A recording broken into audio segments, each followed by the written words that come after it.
much for coming. And I was going to start with something, but the ones that you hear, that means you're concerned about your children. And so there's no point in telling you off because you're here. The other people not here, that we should be tell them that you should be concerned. You should be alarmed. So thanks for coming. The reason why I asked to have this meeting, and I asked Laura that God willing, we want to be doing a series to parents, educating them and informing them about the dangers of digital devices, social media, etc. Okay? Why is this? Because as a priest, I see it affecting people from all ages in many different ways. So it's actually very alarming. I'm personally alarmed. I'm personally worried that if we don't do anything about it, our kids, we're going to lose our kids without realizing it. Okay? They look fine in front of us, but we don't know what's happening inside here. And this is the danger of these digital devices and social media. So obviously we need these devices. We can't survive without them. But if I tell you this, if I tell you, you take your child, can I get an idea of age group of your children? Age group, how old he is? So all the kids? No, yeah, your kids, yeah. So Tabi, that's this group. Just tell me he is, like how old? How old? I've got 13, Yeah. 8, 13, 8 and 10, okay. 10, okay, common. 6 and 5. 7, 5, 3. Okay, very good. 15 and 7. Okay. Okay, so very common age group. Okay, very good. So I was going to target this at the younger ones, but since we're here, we'll do it generally speaking anyway. So we'll talk about generally, like not just a smaller one, but this was originally prepared for the younger ones. Okay, if I tell you this, if I tell you that you take your kids, especially the younger ones, think about your youngest child, and take them and put them in the middle of a huge library that has books about every topic and magazines about every topic you can imagine, and tell them, spend the day there. I'm going to pick you up in a few hours. And they have access to all these books and magazines and stuff. Would they be comfortable? And knowing there's a bad section there, there's this for adults only section, and this section is no good, would you be comfortable leaving your kids there? Of course not. But we do that when we give them this. We do that when we give them the iPad, because they have access to the whole world. More than a library. Access to everything. Because they have videos, they have YouTube, they have everything. And the problem is we don't think about it. We give them to play a game. We give them to just be quiet. And this is the problem, that we think we have good intentions. As parents, obviously we think what can go wrong with it. But I can tell you many things can go wrong. And I want to start by showing a video, because maybe you think I'm over-exaggerating, I'm over-dramatizing the whole thing. I'll show you a video that was actually, when I was preparing for this topic, it came, and that was the first thing that came. And it's actually from 60 Minutes, so very credible.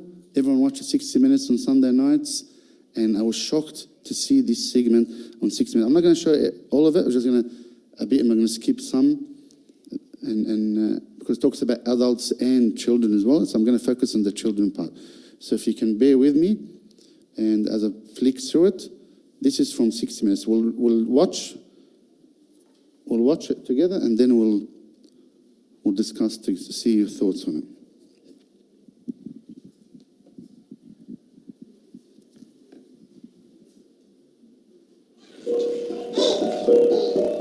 It's a familiar sight in households around the world. Children being entertained and placated by technology. But this is also familiar. Monumental meltdowns when the devices are taken away. They're reactions that are in fact symptoms of one of the major medical challenges of our time. What's being called internet addiction disorder.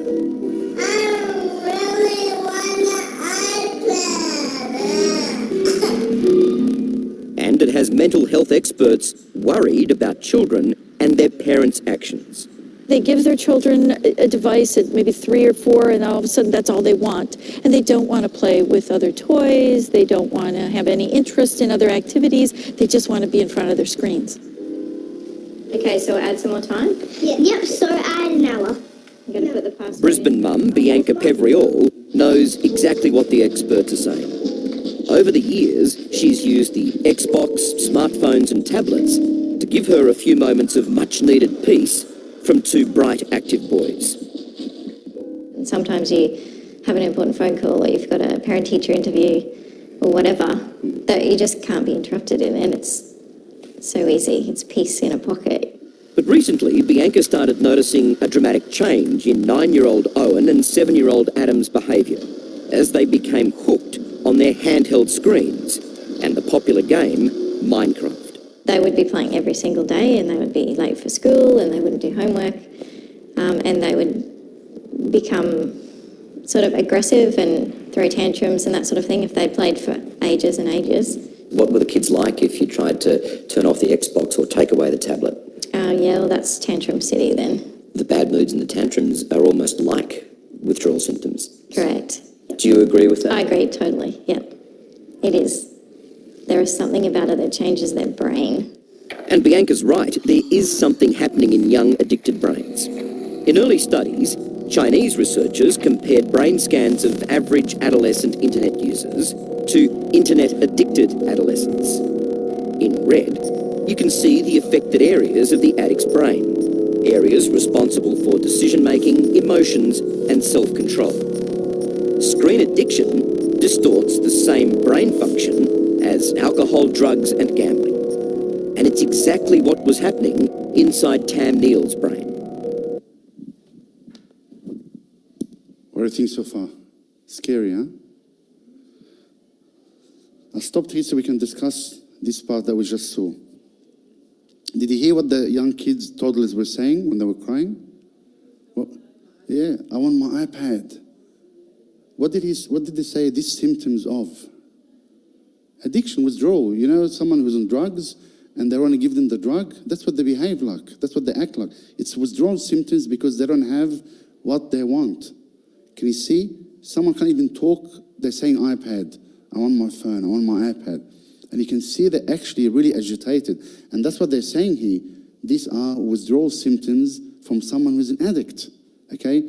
And that's why they did the research of the brain, the scan of the brain, and they saw that this is part of the addict. And this, by the way, the same scan will show if someone is addicted to drugs or alcohol or any addiction or gambling or any addiction.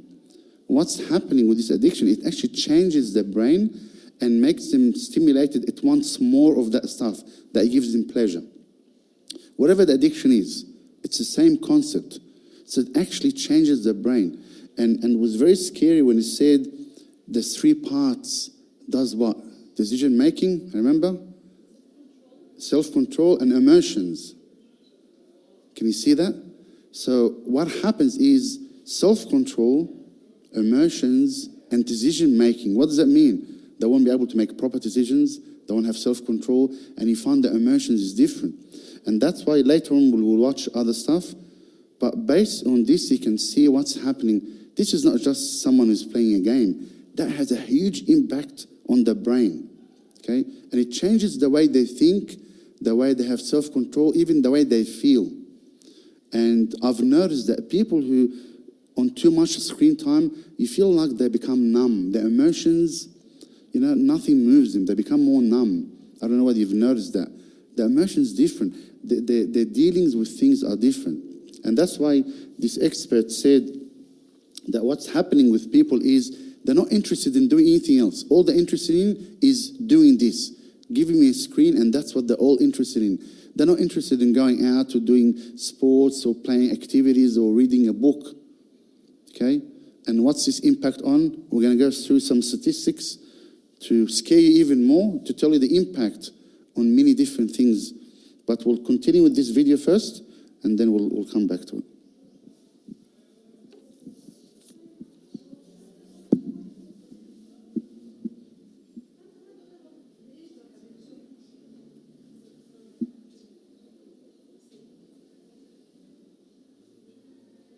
Why that I'm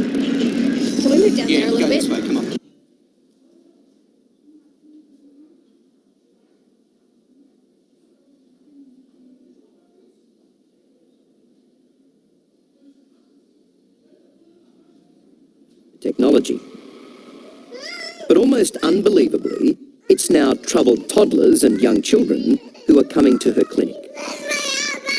You know, if, say, a parent says, okay, you can't be on the internet for all afternoon, a child starts throwing a tantrum, or they become even violent because they're feeling this need to be back online.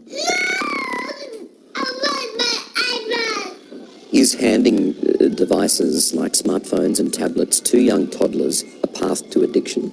I think it can become potentially quite dangerous. And now the age group has moved from teenagers to now really young toddlers, and saying even at 3 or 4 or 5 years old, I'm not able to control my child. What does this place offer? It's a chance to Sorry, I'm skipping these parts because it's relating to adults.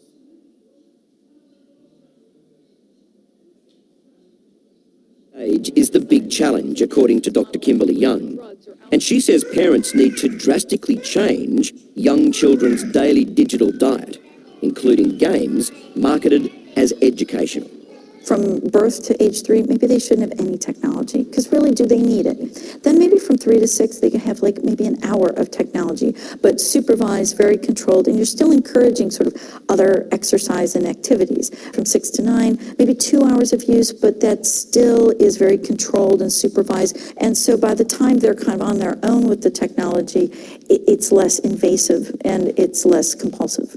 Back in Brisbane, Bianca Pevriol has already taken on the technology and won. So that's where that is. She's now in complete control of home computers and gaming devices with a parent-controlled app that restricts the sort of games young Adam and Owen can play and for how long.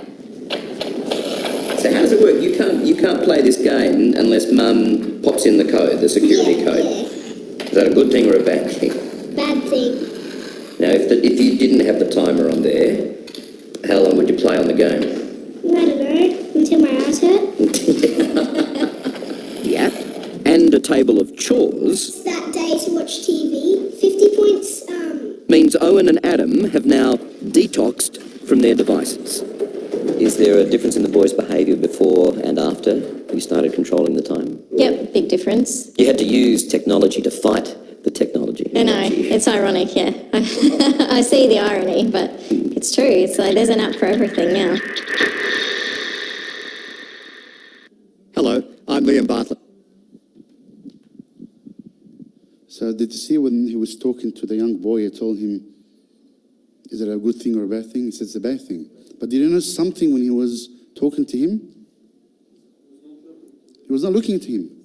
Can you see how he's going like this? Like, yes, like an addict.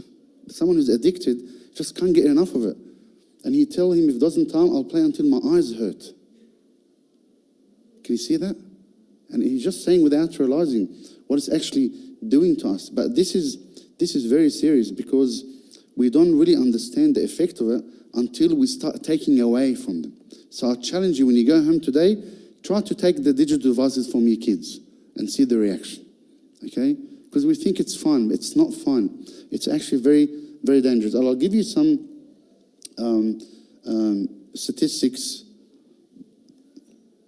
that we found based on some research, which was recent actually, just last year.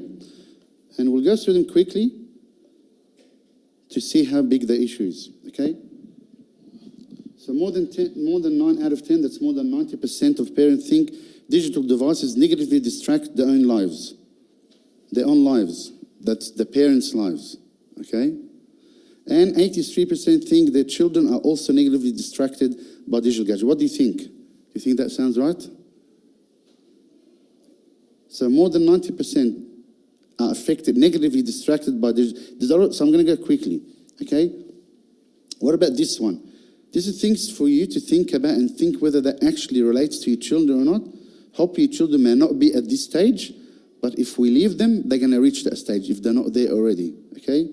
As many as 65% of parents admit that negotiating the use of digital media and technologies at home causes conflict with their children.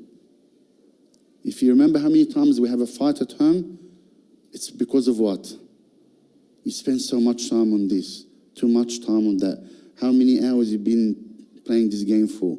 that actually causes problems at home. It's because they try to negotiate. Okay, if you do your homework, you're going to get this amount. Okay, that causes problem. Okay, look at this. 3 out of 5 children aged 5 to 12, so some of you may have this age category, who struggle in school regularly sleep with the digital gadgets. You know, I've seen it many times. People, they wake up and the phone is next to them or the iPad next to them on their bed. What happened? They fall asleep while they're actually on it. So that boy would have done the same. He will keep going until he sleeps, so his eyes hurt. Okay? Even when they surveyed grandparents, they said 4 in 5 grandparents, before that, 2 out of 3 Australian teachers observed more children arriving at school tired and often not ready to learn. And if you ask any teacher, they'll tell you, yes, definitely. And you can tell. You can tell people that come and they're not ready to learn, they're tired. Why? Because they've been on these gadgets for all night. Do you think they're going to be in the mood to wake up fresh? They're tired. What thing is going to impact on the education? Okay, they're going to go there. They're not in the mood of learning. They're tired. They didn't get enough sleep. Of course, their performance at school is going to be bad, and they're going to be struggling in the school, and they're not ready to learn. And teachers know that, and teachers see that, and they attribute that to the use of technology. Please stop me anytime to discuss this further. If you know any examples, please. I want this to be a discussion. Okay. Sorry? Yeah, of course. I have to scare you first. I have to tell you the facts. I have to scare you first. Okay.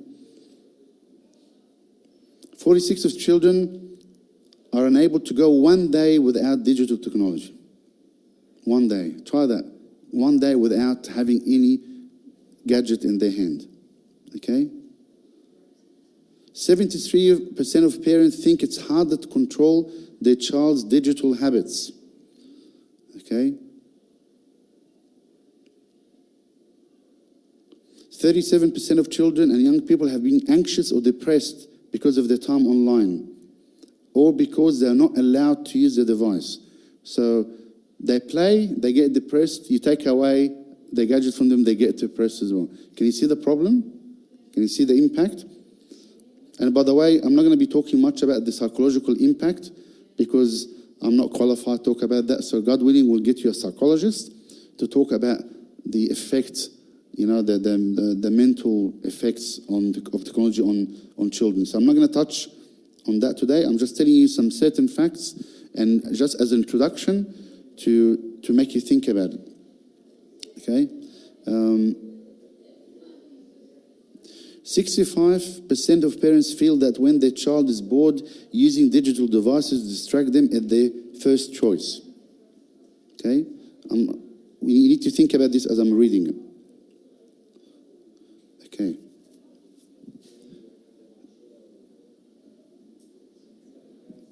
This is statistics from the Royal Children's Hospital. Majority of Australian children are spending at least 3 hours using screen-based devices at home every day, with an average screen time of 4.6 hours.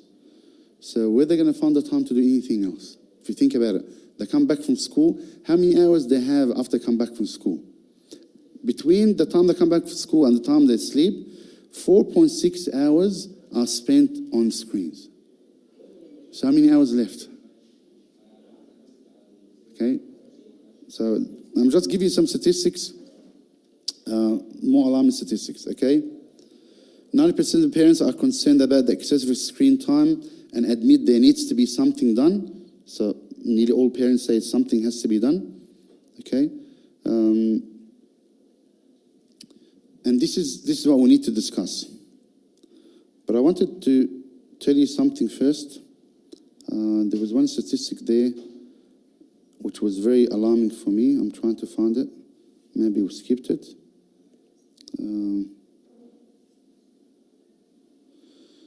Sorry, I just saw them trying to look for it.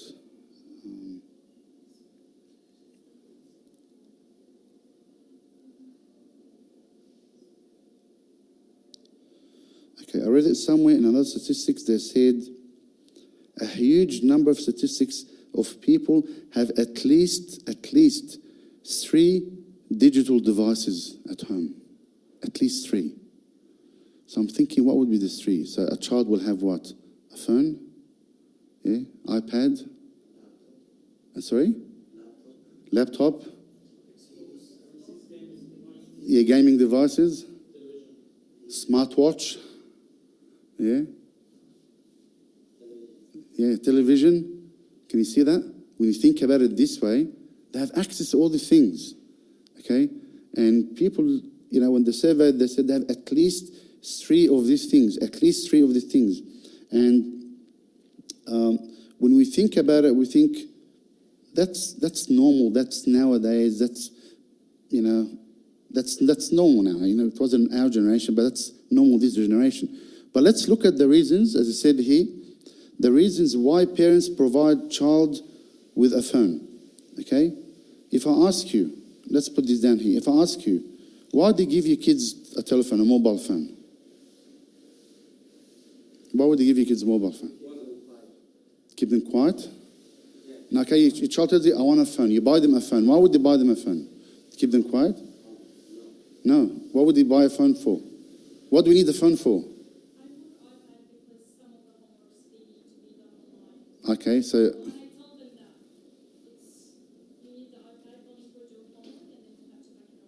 Okay, so iPad just for homework and pack it away. Does it work? Sometimes, okay? See the sometimes. Underline the sometimes, okay? So why would you give your child a phone? I'm talking about younger ones. Why would you give, like, say, primary kids? Why would you give your primary kids a phone?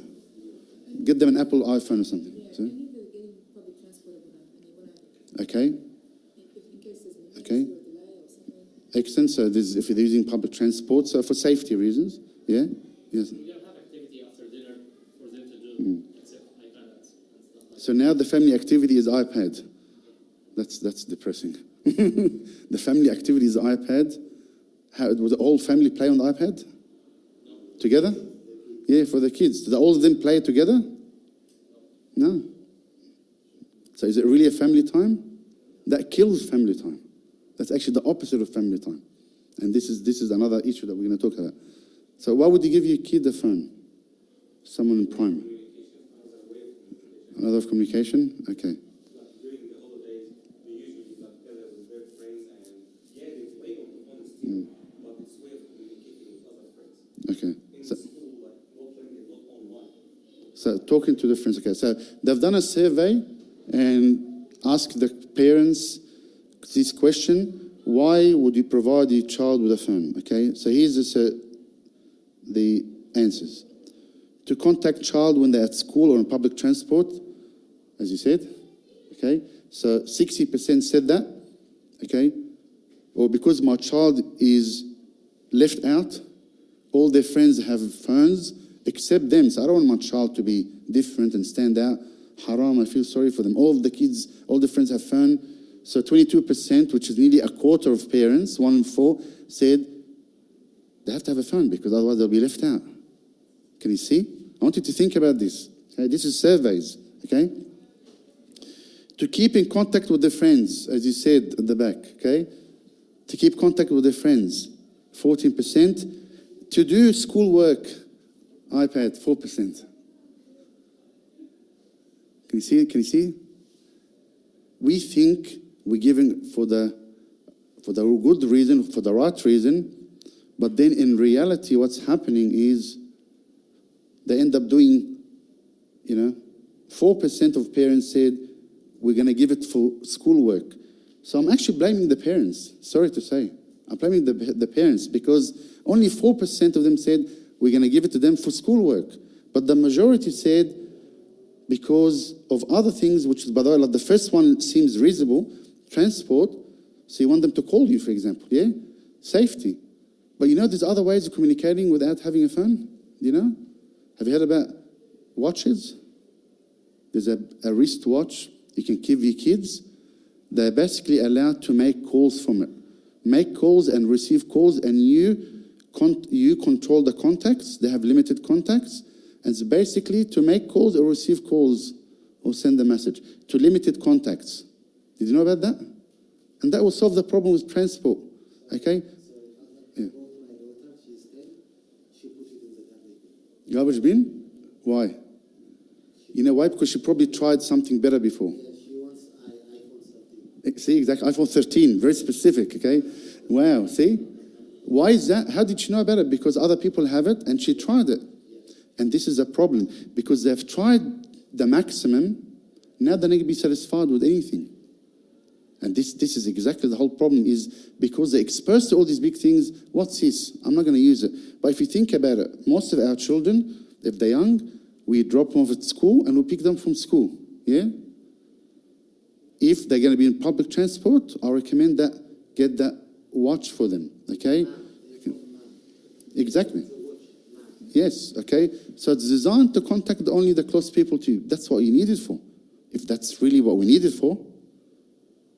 Are we saying, is this the real reason why we're saying it, or are we actually kidding ourselves? And that's what I'm saying. I'm trying to change the mentality of parents to think really why we're doing the things that we're doing. Because I've discovered that, sorry, I'm going to be tough, that we contribute to the stuff as parents, that we actually contribute by not knowing where to stop and where to draw the line. We think they have to have it. No, they don't have to have it. They think it's a safety issue. It's not a safety issue. There's other smarter ways of doing it without exposing it. It's like you want your child to read a nice book, so you give them a whole library full of bad and good books together. That's what we're doing. No, I want my child to read a very good book. Okay, just give that good book to him or her. Don't give them everything and pray that they're only going to look at the good one, because they're going to look at the good and the bad, and you will have no idea, because it's all with them. Okay? You know what I'm talking about? Okay, so this is very important. So let's look at this is what parents, or reasons what parents said they give the child phones, but this is what children actually use the devices for, okay? Google searches, 28%. Social media use, 26%. Emails, 23%. Where's the schoolwork? Where's the schoolwork? Sorry, I can't see. Did I miss anything? Where's the schoolwork? Okay? This is basically another table about perception on learning, but we'll come back to that. But can you see? This is the reasons, and this is actually what the kids use the devices for. Okay? What do you think they're doing Google searches? What do you think they're searching for? Ways to improve in my school? Ways to be a good student? How to be a great Christian? It can start simple, like they're looking for toys at the start. Exactly. It can get complicated. Like Exactly. specific information they're searching for. Okay. You know, Google searches do, you just type anything and everything will appear to you. Maybe they may make a spelling mistake. A simple spelling mistake. And you see all these horrible things come out. Okay? I'm talking about obviously bad things like pornography and very bad images. And you know, this is how people start watching these bad things by mistake. So our children are beautiful. They don't have any bad intentions. But while they're doing something, a small mistake, it's even a spelling mistake, even a word that looks like it, okay, will come up, and that's it. They're scarred, and they see a bad image, it gets in their mind, and that leads them to be more interested and more curious and start to find more. Okay? And we have no idea. We'll have no idea. Can you see the danger of it? Because this is what actually children are doing for. They're doing just normal Google search. They're not having any bad intention. Social media, 26%. Okay, I'm just going quickly because we started late. So I'm sorry, we can do another session for this one as well. Social media, okay? What does it include? Facebook, TikTok, Instagram. So what do you think our kids do on that one? Again, send prayers to each other and stories of saints and... Well, I'm sorry, I'm being sarcastic, but because I'm actually really alarmed at the use of technology, and we as parents, you know, always give them the benefit of the doubt and always think, no problems, nothing bad is going to happen, okay? But I can tell you, as fathers, and Abuna would agree with me, you know, we hear the confessions and we hear what people are exposed to, and I feel sorry for the generation. They're actually victims of technology. They're not bad, they're good, but they're victims of technology. So we as parents need to be aware of that and not open everything for them, okay? they may not have self-control because they're young, but we can help them with that, okay? I don't give them something bad for them and tell them, don't use it, yeah? I don't give them a knife in the hand and say, don't hurt yourself. I don't give my child fire and tell them, be careful, don't get burnt. I shouldn't do that in the first place. Can you see where I'm coming from? So we as parents, we in charge, okay? God made us parents. We are entrusted in front of God to look at our kids. We are accountable for our kids. We are accountable for their actions. We are accountable for what they do, because this is our job to raise them up and to protect them. Part of the protection is when I know there's harm around them, I protect them, even if they don't agree with it, because they don't know. They don't know what's good for them. But they're going to cry, but they're going to be upset with me. It doesn't matter. They're going to be doesn't matter. Your role as a parent is to protect your children, okay? How many of us nag our kids every day? Do your homework, study, do this. Do your kids love you for telling them to study? No. Do you still do it, or do you give up? Say, no worries, I'm not going to tell you, because I don't want my child to be upset for me. Don't study, Habibi. Don't worry about study. Just play, have fun. Do we do that? We don't do that. Why? Because we know studying is important for them. Even if the kids don't appreciate it, don't understand it, they don't know. I know what's good for them, and I push on what's good for them. Same thing about this, okay? I know this bad stuff from the media, from the social media, from the gadgets. What I'm going to do about it? I have to do something about it. I have to stop it, because the actual use is not what I think the use is. And look at this table, you know. This is what parents think about the impact of social media on their learning, okay?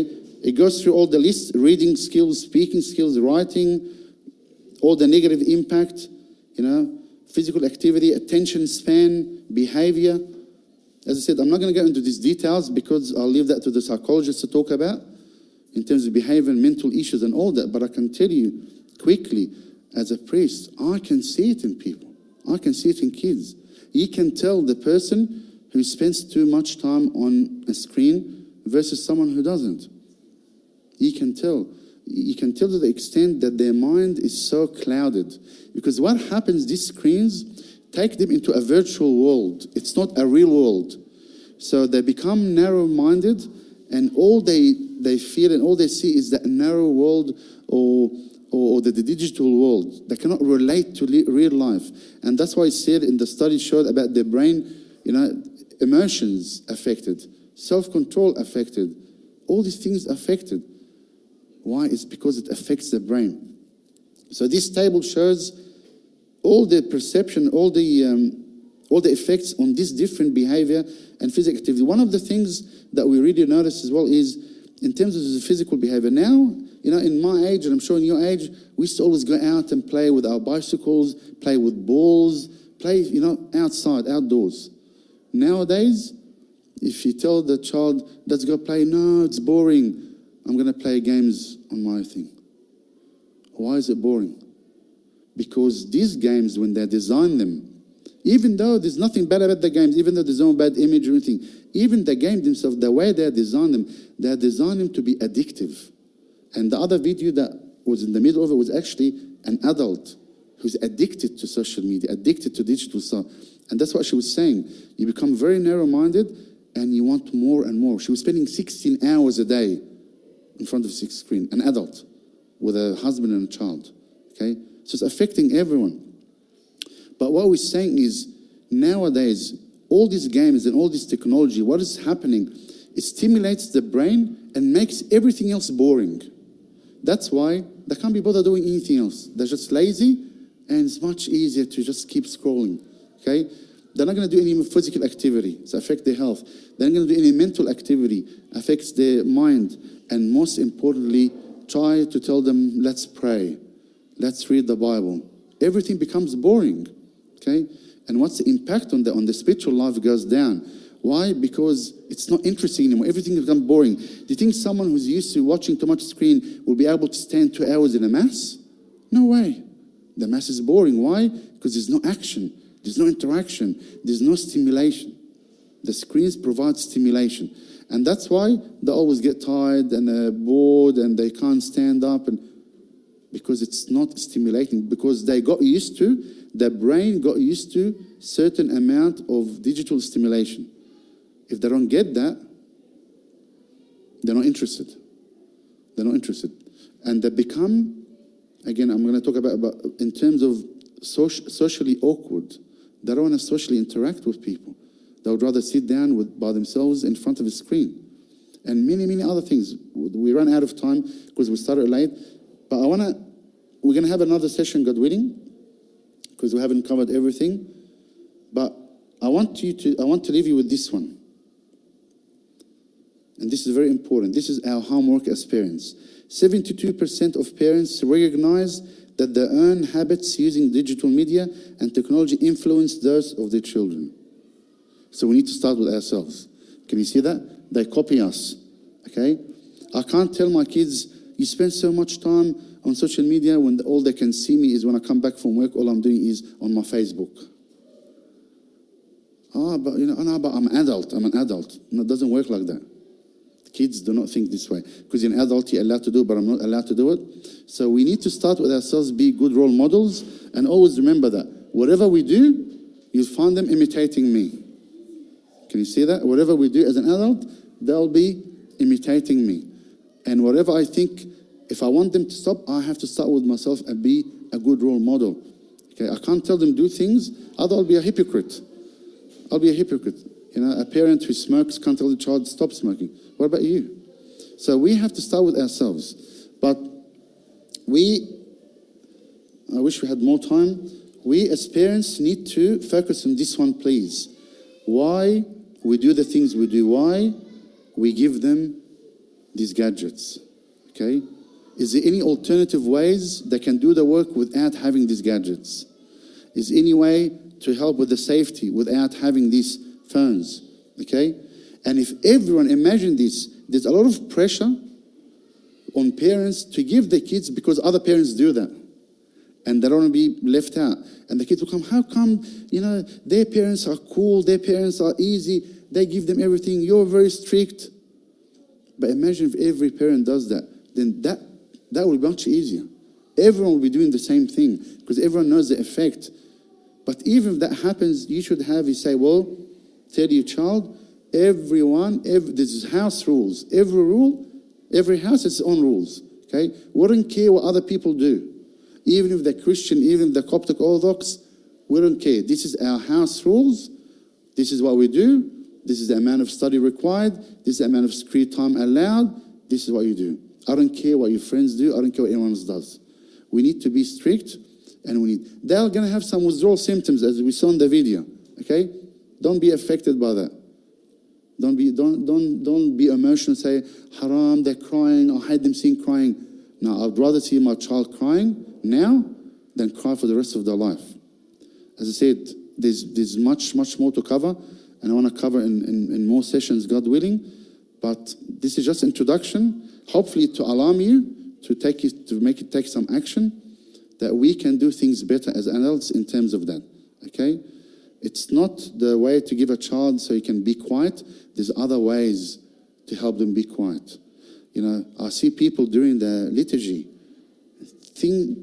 kids that are young, they're on the phones. What are we teaching them? At church, don't worry about prayer. At church, I want to pray, so you keep busy. Do you think that child's going to come up when they grow up, they're going to appreciate the church, they're going to actually know how to pray? They're not going to know how to pray. It's my fault as a parent, okay? Because I want a peace of mind. It's not a peace of mind. As we saw that 6 minutes video, the parent noticed a big impact. What did she do? And that's one of the things we need to talk about is the app called screen time, okay? You can control the screen time. You can dictate to the kids when and how long they can go on it for. It's not up to them. They don't decide. We decide as parents. We're in control. We have to keep that in mind. You are the parents. We dictate what's right and what's wrong. That's our responsibility in front of God. It's not up to the kids to decide how long they go for and what to do. We decide and we make it firm, and that's a rule. We can do certain things like rewards, like if you do this, I'll do this for you. We have certain incentives, and we can talk about this later next time. Certain incentives like charts, and depends on the age group. That's why I want to talk to different age groups. Okay, it depends on the age group.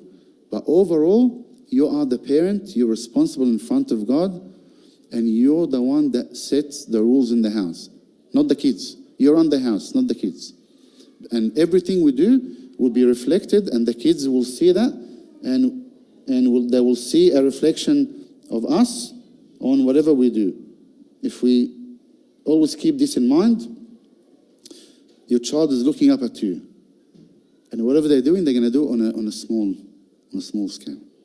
Okay, so this is very important for us as priests, because this has a direct impact on the spiritual life. We want to raise children who are saints. Your role as parents is to raise saints. Did you know that? God gave you a child, so you can say, he is a saint for you, God. And all these saints around us came from parents like you. Okay? So my role as a parent is to raise saints for God. I cannot raise saints when I'm get them distracted, when I'm facilitating things to change their brain and the way they think and the way they react. And then when they grow up and say, how come they're behaving that way? It's because it starts from a young age, as we saw in the video, as young as 3. Okay? It's very, very disturbing when I saw the kids crying like that, withdrawal symptoms, the addicts. Okay?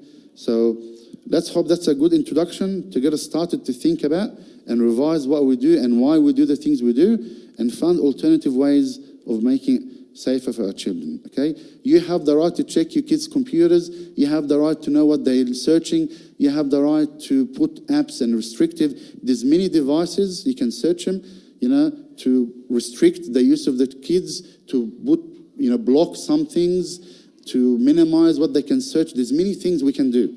Many things. Okay? We need to be aware of them, and God willing, we'll talk more about it next time. Glory be to God for a minute. Sorry we run out of time.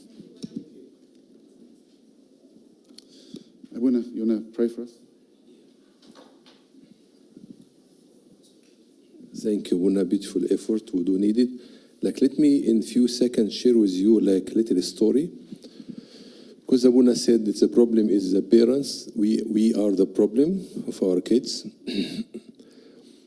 I met one woman, I invited her to participate with her kids, what is called Coptic Kids Talent. We do Coptic Kids Talent on the Arabic family meeting on Friday. I know her kids, little kids in Kindi, on the school, like twins. She said, what do you want me to teach them? Whatever psalms, creeds, hymns. So she said to me, I will send you a list to choose from.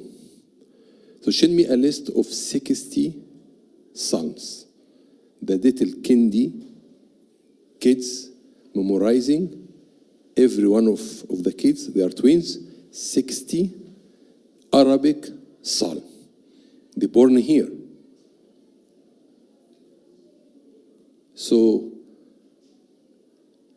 as much effort we do with the kids, as much environment we put the kids in, as much things we let them used to do, they will grow up. صح? So the problem is us. We give them devices to get away from our time, or to spend time away because I'm busy with something else. So we can, as Abuna, raise saints, raise healthy kids when we do effort with them. Not only on Sunday, the whole week. I know you do a special effort on Sundays, but the whole week, every time, day and night. Maybe this story helps you, because it gives you hope that we can plant in our kids whatever good things they can do. It benefits their lives with God and social and everything. Thank you once again. Let us be. In the name of the Father, the Son, the Holy Spirit. Amen. Dear Lord, thank you so much because you trusted us and gave us family and beautiful kids to read. Dear Lord, we need your help, we need your power, we need your grace to be a wise parents who help our kids to be the best kids ever. Dear Lord, we trust in your Holy Spirit.